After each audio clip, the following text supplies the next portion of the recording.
So I'm just going to share my screen. We'll make a start. If someone doesn't mind just letting people in as they come in, that'd be great. Thank you. I'll do it, Matt. So I just need to be sure, are you seeing my first slide there? Oh, nothing yet, Mike. Let me just do that.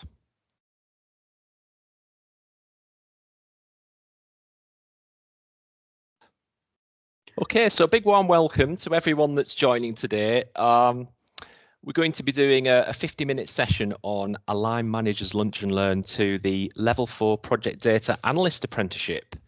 We've got 50 minutes together, which isn't long to talk about this, but there's an opportunity for us to follow up some sessions with you in the new year.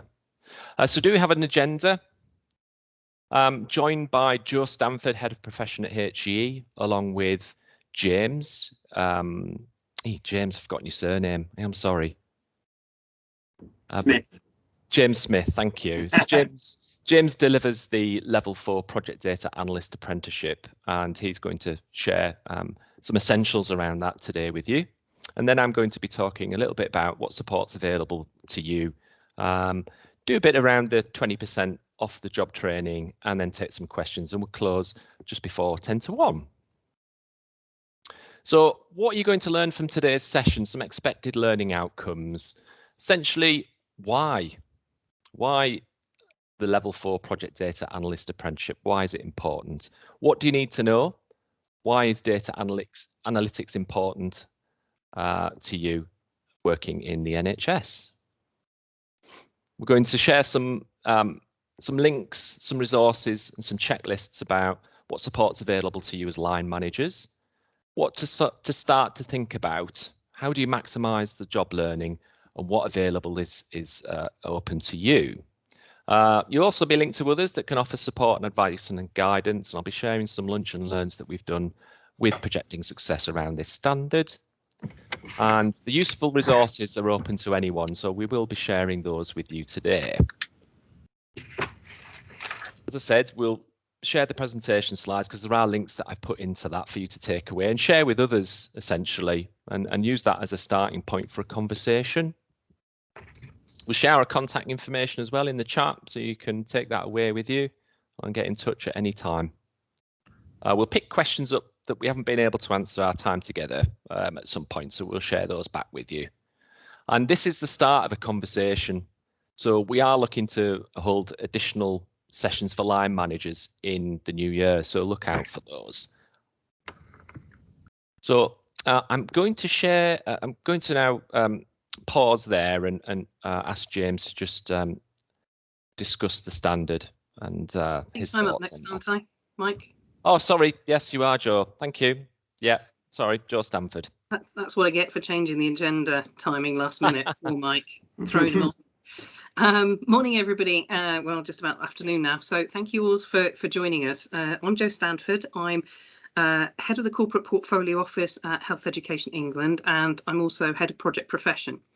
And as part of my work and my role, one of the things that we're looking at is the future of the profession, the future skills and capabilities required, and being able to provide that to the project community across the NHS as well as across HEE and the other arm's length bodies. And as part of that, we procured the 4 apprenticeship programs that we have so far for the project community. And that includes Level 4 Associate Project Manager, the Level 4 Project Data Analyst, which we're talking about today, the Level 6 Project Management Apprenticeship, which is degree level, and Level 7 Systems Thinking Practitioner. That's at master's level. And we're looking then to see what other skills we would want to develop within the system and across the system. But what was the kind of catalyst for this, from my point of view, was before I dive into that, I've got a quick question for you. So stick your hands up in the chat if you are a data analyst yourself, just so we can get an idea of kind of who comes from that background and who doesn't. So in the chat, raise your hand and we'll just see how many we've got with us on the call. and how many are like me who don't come from that background? So we've got Craig and Warwick so far. Hannah? Anybody else? Okay, there's Ade. What was that, Richie? Okay, so there's one or two, but not a massive amount. So if the rest of you are like me and don't have a background in data analytics, thank you guys, that's great. One of the key things about this was actually, from my point of view as both sort of head of profession, but also as a line manager, is understanding the direction of travel for where we're going as a kind of environment, an organization, but both where the world is going, both socially and technologically, and therefore what's the skills that project managers are going to need now and in the future to be able to meet those challenges.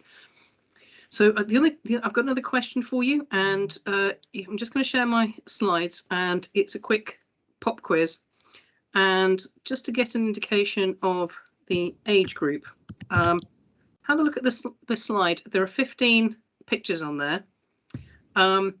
Stick your hand up if you can identify more than 10 of them and recognize them.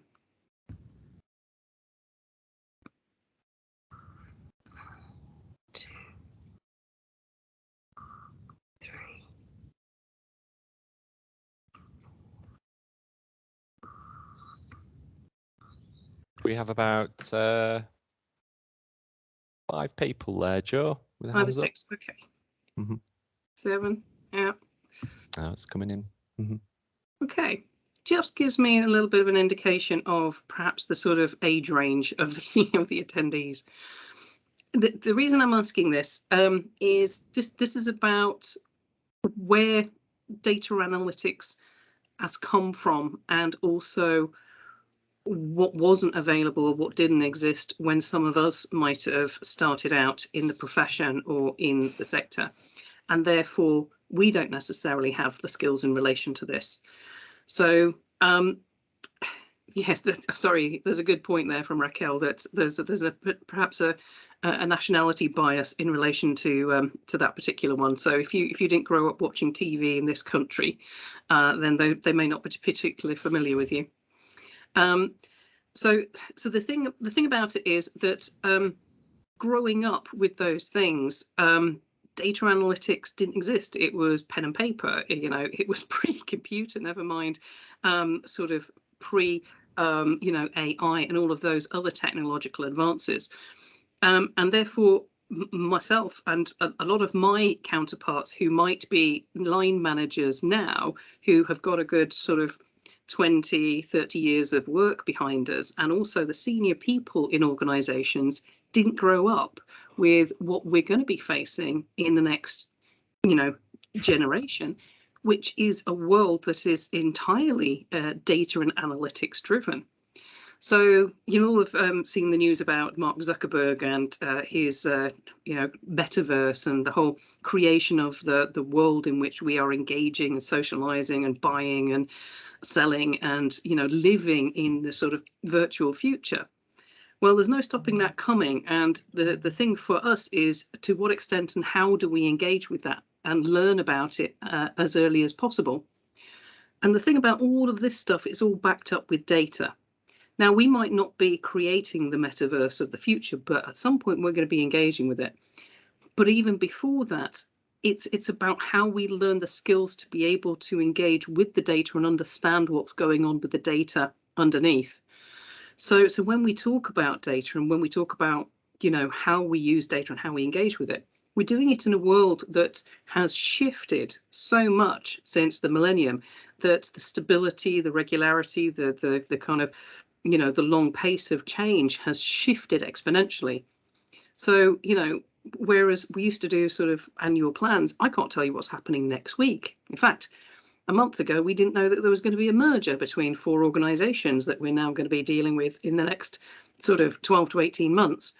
And how we are equipped and competent to respond to some of that stuff, and how we engage and collaborate on the information, the data that's going to inform the decision making, and how quickly we can access that is going to be really critical to the future. So the thing for me is about, it's not just having people with the project data analytics skills like apprentices. We absolutely need them, but we need the rest of us to understand it as well, so that those of us that are kind of setting the direction or decision making know how best to use those skills. So James and I have been talking about some training for people like me who don't have an analytics background but need to understand it and can then work with the project data analyst apprentices, so that we can really get to grips with what are the challenges of the future and how we can respond to them really quickly and easily. We set a challenge at the last project hackathon. So we've got apprentices who are on the program, and I'm learning lots from them. And we also set some challenges at the Hack 11 in November. And it was absolutely fantastic. There were 5 teams that picked up the call and took on the challenge, and it was around workforce data. And this was a real sticking point for us. We had a real challenge around understanding how we would capture that workforce data, how we would pull it together, how we would create real live dashboards that would produce the images, and what we would do with it so that we can make those decisions. And some of that is really reflected in some of the things that we've been working on. So if you haven't seen what goes on in the project data hacks, you can have a look here and see the challenges. And I'm very proud of the fact that one of my challenge teams won the challenge and took away the prize. But more importantly, what they did was they did some really brilliant thinking and brilliant modelling of what we could do to solve our problems. The problem I had was that I didn't know enough really to understand it. And so I've roped in an analyst to help us at the next challenge, but also for us to upskill so that we can look at how do we shape the future in a way that really meets the challenge of that metaverse world that we're going to have to learn to engage and operate in. So just to give you an idea of some of the things that we do, so I, as head of corporate portfolio office, we have a portfolio management system. As part of that, we use the data and extract that in a live way through things like Tableau, so that we can look at live data online and engage and interact with it, so that we can make decisions and look at the issues and challenges that we're facing in real time and really quickly. So some of the things like this is what those apprentices are going to be able to do, is to be able to pull information together to create knowledge and insights for kind of you and your senior team, so that you can then spend your time doing what's really important, which is actually the value added stuff. And the value added stuff is what you do with those decisions, how you work with people to implement them, how you take things forward. Data analytics is a tool, and those skills are really vital skills, so that we can pull that information together and really make a tangible difference. I don't know anybody that wouldn't like to spend less time pulling reports and information together and more time doing meaningful work with the outcomes of those reports. So these are effective tools for the future. And if we can build the skills, that will free up our time, free up our team's time to really make a difference on the things that will really add value. So that's my pitch for it. We're doing it. We're hoping that others will see the benefits of it. And I'm going to hand over to James now, who's going to talk a little bit about then what does that program entail. And for those that are interested, we've designed a course that's for people like me who don't have a background in it, to understand better how we can really embrace it and make use of it and build those skills into our future offering for our organisations. We'll send that out as well, and hopefully I can get some of you to join me on that one. Thank you. James, over to you. That's brilliant. Thank you, Joe. So I guess first of all, I'll just do a quick introduction. So James Smith, I am the CTO at Projecting Success. I've got more than 10 years experience working with data and algorithms, models. I'm an ex-university lecturer, and I actually designed the course for the Level 4 Project Data Analyst Apprenticeship. And I tutor on it as well, so I'm the main tutor, and the course has been running for near on 2 years now. Now I've got a few slides to share with you, so hopefully you can see my screen okay. And I'm really going to talk through just kind of 2 main points. So the first one is very much the detail, It's really what you need to know about the course, and then I'm going to move on to sort of what is data analytics, why is it important, and then we can talk about some of the content as well if we've got time. So it's a 12-month course. It's 20% of learners' contracted hours, so that obviously will vary from learner to learner. We can talk about that in more detail as well if you want to. It's 100% funded, of course, by the levy, and the schedule, the content schedule, is front-loaded. So a lot of the tuition is actually towards the beginning of the course, really to get learners sort of productive and efficient as quick as we possibly can. It's delivered by experts in their field, so I'm not the only tutor on the apprenticeship. We also have our head of data science, we have some of our senior data analysts that also tutor on the course as well. So they work inside the consultancy business of Projecting Success, and then they contribute to the course, which means they're really at the top of their game. Learners get to take part in our highly recommended, that's coming from you, Joe, I'm afraid. That's our hackathons. So you get to take part in 3 hacks. You get to bring either problems from maybe your department or your team. You can also participate in other problems that are brought to the hack as well. We're really proud of our hacks. Obviously the NHS did incredibly well, as Joe said, Project Hack 11, and I'm sure there's much more success as well as we get into 2022. In terms of intakes, we take cohorts. We don't just onboard learners like some apprenticeship companies do. So we take cohorts every 2 months, and the next cohort will actually be towards the end of January. So what is data analytics and why it is important? I think it's really interesting seeing Joe's take on it, and I want to echo a lot of things that Joe actually said. So data analytics has changed massively. Even in my kind of career so far, data analytics is no longer creating Word document reports. When I was lecturing at university, part of my role was actually to do some data analytics on some of the students, and even then, that was just a few years ago, there was very much kind of collecting sort of disconnected pieces of data, forming it into a report and presenting it to the board. It's totally different. So data analytics these days encompasses things like automation, the storage of data, your visualization, even things like machine learning. It is not just for analysts who create reports, because data isn't leveraged enough. It really isn't used. We don't leverage it at all. And it's becoming a core skill for everyone. So it's encroaching on everyone's roles. And courses like this, as Joe said, we're really empowering people and enabling them to respond and adapt to this changing environment. And it's so important that everyone does that. And I really think it's important for line managers.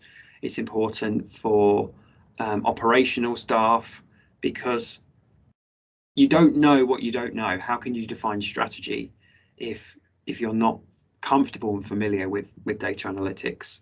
There's so much potential, and I think data analytics is just really, really underutilized at the moment. So the program teaches a number of different things. There's some theory on the left-hand side, which you probably don't want to concentrate on in terms of, but we will work with learners on their problem-solving skills and data analytics. But we really we embed that theory by covering the tools like Power BI, how to optimize using SharePoint, advanced Excel, using SQL Server, which is a database, how to code in Python and use Python for automation and data analytics. Other database types like graph databases, how to get the most out of Azure, how to build apps so you can actually capture clean data using Power Apps, and how to automate current processes that you didn't even realize were possible using tools like Power Automate. And as Joe said, just to really free yourself up so that you can actually add value elsewhere and do the things that we want to do. And the course really consists of, like I said, it's front loaded, so it's 2 intensive weeks. We also have use case driven meetup talks, which you're part of. We have hackathons, case study workshops, which are spread across the program every month. And we also have drop-in mentoring as well. So learners are invited to across about 10 different topics ranging from Excel to machine learning to drop in and talk to our developers for an hour face to face to really get some help on maybe a particular problem they're stuck on, or a dashboard or something they're creating. So that's everything I'm going to say on those two topics. Please feel free to drop questions in the chat, but I'm happy to move on to the next topic in the agenda. Fantastic. Thanks, James, and thanks, Joe. That's a really wonderful introduction. Joe does have a meeting to go to in the next half 12, so we've got a bit of time with Joe. Has anyone got any questions on what Joe had to say, or James, any content before we move on?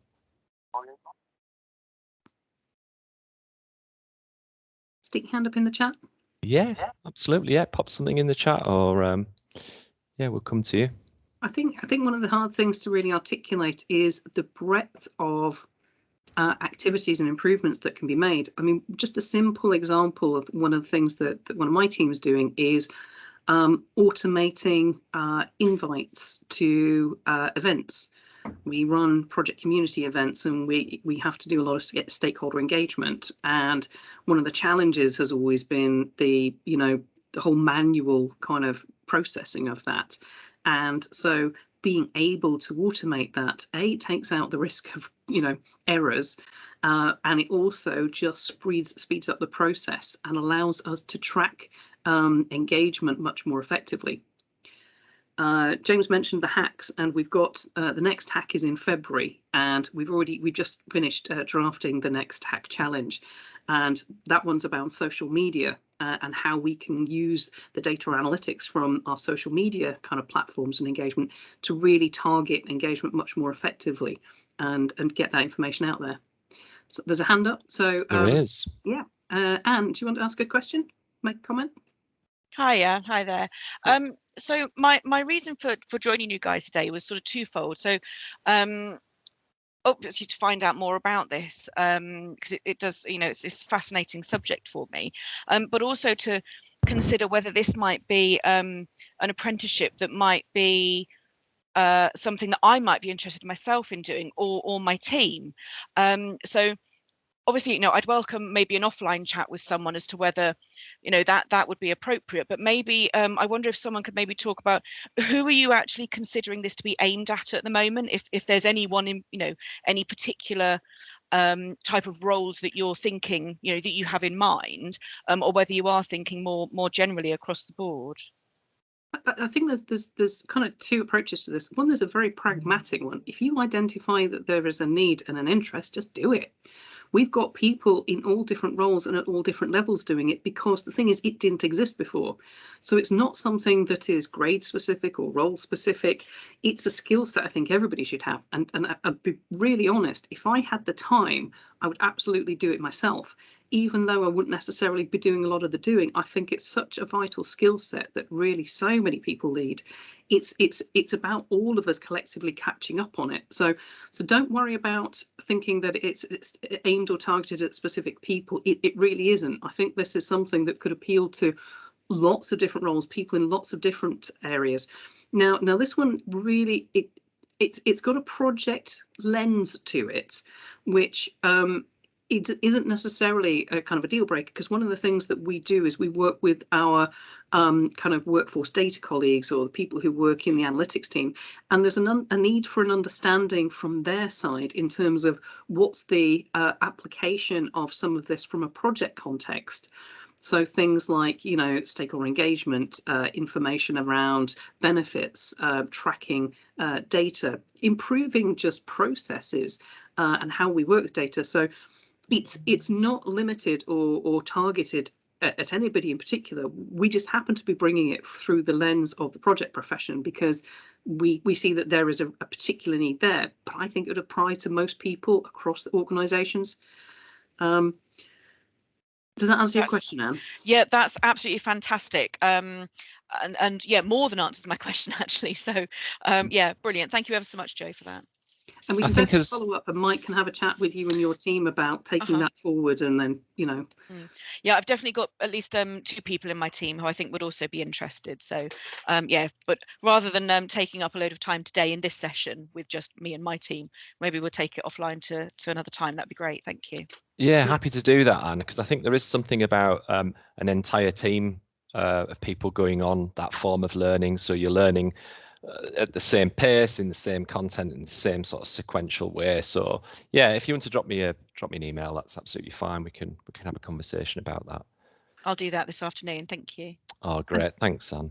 And I think there's real value of looking at it through different lenses. So one of the apprentices that we have on the course at the moment, her job is project governance and assurance. So it's an analytical role within the portfolio office, looking at that data. But that's just one dimension to it. So Blanca, who's on the call today, she's our benefits manager. Now, she's just about to start the apprenticeship. It's just been approved, so she's really happy about that. So she's going to be starting that in the next cohort. And she's going to be looking at it through the lens of data around, baselining evaluation and benefits, and looking at that side of it, because that's another critical role. Mike and I are looking at it through the lens of workforce data, capacity and capability development. We're looking at it through sort of training, skills gap analysis. There's all sorts of different lenses that you can put on this. And I don't know anybody's job that doesn't deal with information and data that could benefit from being able to process and manage and automate as much of that data as possible to free up their time to really do the value added stuff in their individual role. Excellent. Thanks, Joe. That was wonderful. If you have no other questions for me, if you do have any for me particularly, put a note in the chat. Mike will follow us up, and I'll exchange information with you afterwards, and I'll answer your questions then. And if you do, I do apologise. I've got to dash off to the next meeting. It's just started. Thanks, Joe. Thanks, Joe. Thanks all. See you later. Bye. Bye. Yeah, I'll pop the NHS Project Futures email in the chat, and it's actually contained in my slides, so you can use that to contact any one of the team. So I'll just continue, because we're on track to finish on time, which is wonderful. So I'm going to talk a little bit now about. Can you see my screen? Yes. Yeah, lovely. Thanks, James. So I'm going to talk a little bit about what's the starting point. You know, you've heard from Joe, you've heard from James. You've got a little bit of a flavour for what the current situation is with data and what that future state's, evolving, and the pace of data and all those kind of great things. Often it's knowing where to start. And I've just kind of looked at this. This isn't an exhaustive list, essentially, but I would consider your own developments. I think some of the people I engage with around this apprenticeship is they're not perhaps confident in data, and to have that conversation with someone that perhaps may feel exposed. But we're here to support you in that discussion. And to give you some insight and information, so you do feel comfortable and confident about having those conversations. But just as we heard from Anne there, she's considering this apprenticeship for herself, and we've got people at band 8As doing this, and we've got people at band 4s doing this apprenticeship. So it really is. There's never a time in your career that you shouldn't be considering this kind of apprenticeship. Workforce planning and talent management is obviously a key part in that too. So looking at this from an organizational perspective, using data to leverage informed decision making, and giving people a career pathway to follow. And that can be done through appraisals, can be done if you have them a network, a learning and development network, to talk about this as a learning option. I think for me, I have seen a real shift in the way that people are viewing learning and development. And perhaps that's something to do with COVID. People are perhaps moving away from traditional 2, 3 day, 5 day courses. Suddenly you're a project manager after doing a 5 day course. And actually the apprenticeship gives people a longer term learning commitment, and really supports people in that implementation and application of data. So there's loads of material that you can have access to and read, so you feel informed. Importantly, it's to support the person. You may instigate the conversation, or the people that you manage may instigate that conversation. It's just actually having an open and accessible place to do that. Having a commitment to achieve through this, giving people that career pathway so they feel like their learning's been invested. And I know I used to work in frontline before coming to HE, and I know some of the real issues about investment in learning was money. If you have you are an organisation, you will be paying into the levy pot if you're of a certain size. So really, this is a real opportunity to invest in your staff. Obviously, James and Warwick from Projecting Success are here today, but they do have an NHS account manager, Yoshi, who's on leave at the moment, but he can, you're welcome to engage with him and start those conversations and really support that decision-making process, talk about those learning options, and understand that the level of learning and content is right for them. And engage with us, NHS Project Futures, which is the programme looking to professionalise project management in the NHS. We do have at HE a host of relationship managers. So there is one in your region. If you aren't cited on those, I've included the link to that in this presentation. So that will really inform how to implement this at a local level, and obviously link to your apprenticeship decision maker in your organisation so they're aware of your aspirations. So there are loads of things you need to start thinking about, and that's what I wanted to sort of share with you today, is around that pre-enrollment support, the enrollment support that's available to you as that learner starts their application, starts that conversation, and what support's available to you during that apprenticeship through Projecting Success and NHS Project Futures, and actually what's the support that happens after the apprenticeship is complete. Because often I think with some forms of learning, they go on the course or complete a piece of learning, and then it's not implemented as well as it could be. So there is learning that's lost as a result of that. And I think my message to you today is just to reach out, and if someone does come to you in your team about wanting to do an apprenticeship, celebrate it, be positive about it.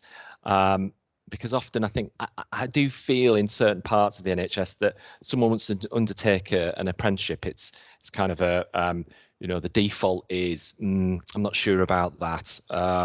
Is it for you? And I think actually the right behaviours to display is great. You want to do some learning, you want to go on this long-term learning commitment, let's talk about that. And that mutual discussion that takes place, we can support you in some of those discussions.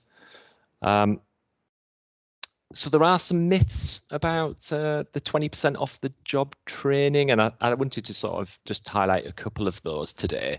There are lots of preconceived ideas about what that looks like. My team member will spend a lot of time away from the workplace, and actually apprenticeships are about upskilling that individual, building capability, digital literacy, digital confidence, and reaching digital competencies takes time. And actually there's an opportunity that your learner can actually add real value, real capital value, real learning value to your organization. And if it's done correctly and you've got the support of NHS Project Futures as well as the training provider to actually make sure that that's planned and prepared correctly. And often the preparation is the hardest thing to sort out, because once that person's on the learning journey and enrolled on the programme, the 20% can add real value. And I've got a slide I'll share with you shortly that will just sort of break down some of those activities that you might want to think about. And it's not to say that's an exhaustive list, but it'll just give you some ideas about what that could entail and how you can make the most of that. Off-the-job training must be delivered by a provider in a classroom or an external location. That's not true. A lot of the off-the-job training can be delivered in a flexible way. And that can be at the apprenticeship's workplace or in an external location, like James described with the hack and Joe's experience of that. That was delivered in London, but it was a whole host of apprentices all together in a room working on real things. So there's a real opportunity to learn new ways of doing things, new ideas, share networks and collaborate. And some of that stuff's come added real value if it's a study group or they meet regularly to find out how they're finding things. So it gives that psychological kind of safety that comes with the 20%. It can be done in their own time. An apprenticeship is a work-based program, so all off-the-job training must take place within the apprenticeship's paid contracted hours, essentially. So if planned off-the-job training is unable to take place, it must be rearranged, essentially. But again, we've got support from Projecting Success and ourselves to give you some advice and support on that. But there's loads of content available online, and I'll share those links with you today, so you've got some ideas of that.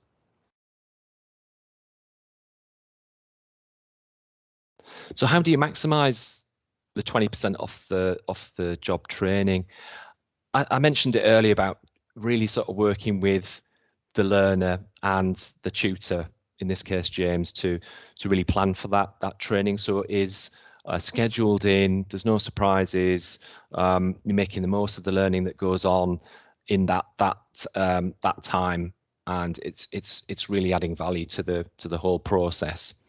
Arranging opportunities across the organization, so they can actually, that can count as off-the-job training as well, and they can gain insights from other areas, other aspects, and that could be within your organization or within a trust next door or within other organizations, shadowing opportunities, things like that. And if it's arranged appropriately, then there's no reason why that can't take place. We are encouraging apprentices internally in HE to come together at regular times and just to share how things are working and what lessons they've got to learn from each other, and that really does work. We understand that people got busy jobs and it's never easy, but I think there's something about if we don't actually grasp digital competencies now, then it's going to have a negative impact later down the lines. And I think there's something around how do we work collaboratively on that piece, and reinforcing that 20% off the job training within your organization. And that can come from conversations. So it's reinforcing that message, and it's actually passing that message on to other people to think about data in a different way and interrogate that data in a different way. So it really has meaning and impact in the organization. These are some of the sort of things you can look at. They're not, again, not an exhaustive list.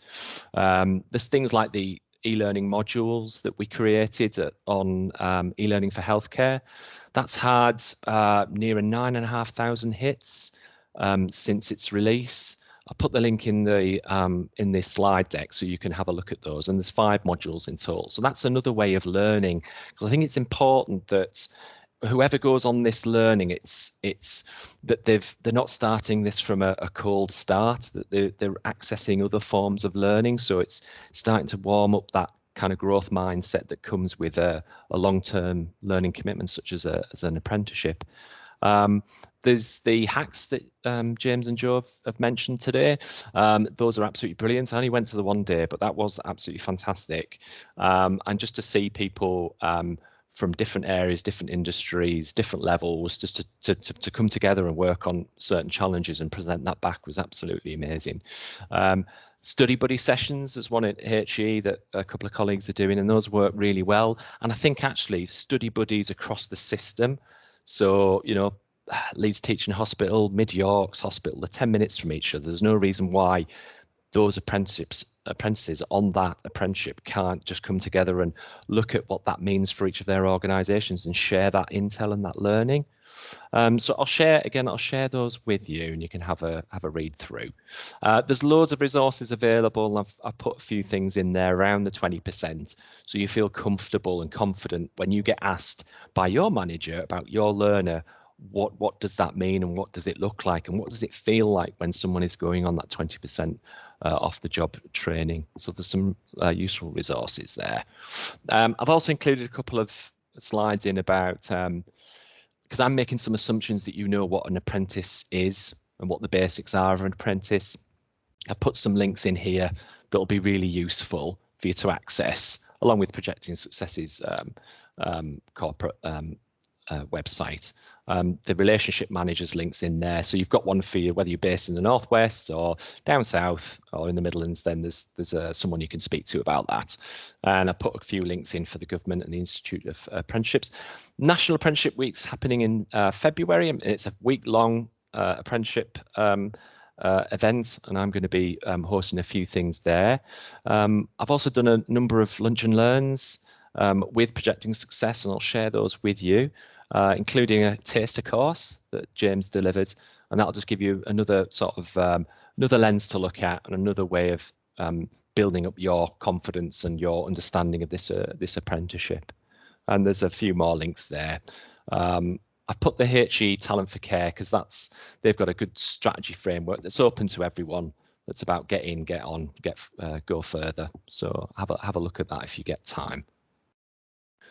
I've done some checklists, and I won't go through these in detail because we need time for questions. But I've done a HE checklist because I know there's some folks on the call that are from HE, and the process for HE colleagues are different from external colleagues. But it's just a step guide essentially as to who you need to involve, when you need to involve them, and what support is available for you and your learner. And we can perhaps go through that in more detail. The external to HE is kind of over 2 slides actually, but it's just really starting that conversation with your apprenticeship lead, importantly. I'll give you an example. So I know there's a couple of trusts locally to me that have over 300 apprenticeship standards, and project management's just one standard. So they're very busy, they've got lots going on. And where does project management and where does data sit in that? So to have those conversations, and it might be a conversation you have with your manager and your learner and the apprenticeship lead, but you'll know how best to sort of approach that, but we're here to support you in that. And again, there's some links there and some content for you to have a look at. The good thing is, as Joe described, the NHS Project Futures, we've done the procurement for you. And anyone that does procurement, and I'm sure there's lots of you on the call today, it's a very time-consuming and activity, but it's really important to get it right. So we spent a lot of time cherry-picking the best providers out there, and Projecting Success is the best at delivering this particular standard. We've also got another provider which are called Cambridge Sparks. But they're very much data, whereas this one blends the data and the project management. So yeah, that means that you can access this contract through Salisbury really easily. And I've got some handouts that I can share with you, which will tell you how to do that. So there's ways you can connect with us alongside the email I'll put in the chat. We do have a Twitter account. We do have LinkedIn. We do have a YouTube community.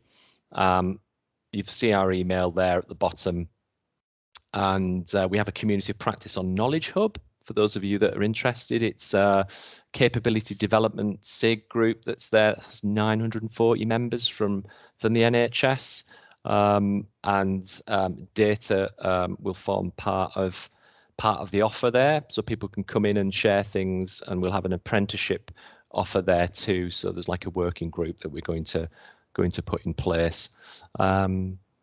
So do get connected and ask your questions. So I will stop there. I appreciate we've only got a few minutes for questions, but be interested to hear from you.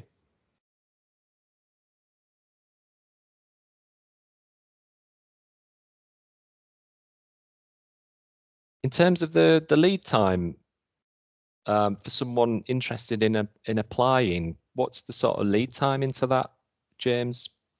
In terms of the enrolment, so if if they've gone through your checklist, we can enroll people kind of in about a day, because the system our end is all automated, so that process is actually extremely quick.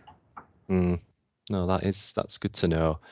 I think from HE's perspective internally, it's about 2 weeks from the time the original form was submitted. But again, that depends on who's involved and how busy they are, I guess. But we support people in that process too, to make it as seamless and as accessible as possible. And just to sort of harness that learner energy from someone committing to an apprenticeship, so we don't lose any of that and their time and energy spent focusing on the learning content. So just before we sort of tie up, is there any content that you would like to hear about next year from us? Anything that perhaps you want us to expand on, do a deep dive in, or cover again? Let's get your ideas on any of that.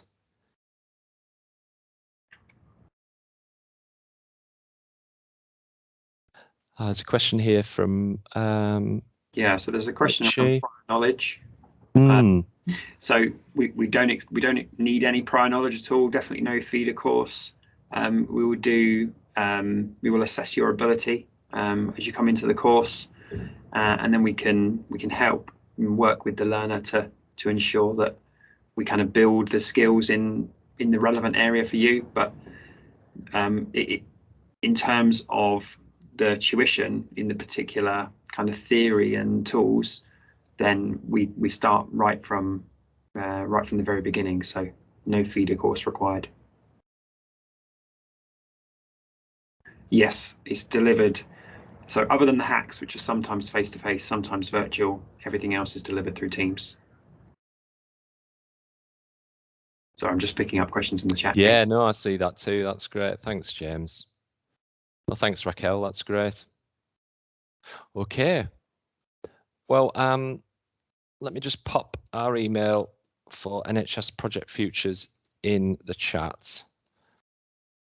I will share the slides with you all as soon as I can. But for those of you who want to make an inquiry, come to me for a conversation, or Joe, or ask James anything, then yeah, you're welcome to email that, and we'll coordinate the rest.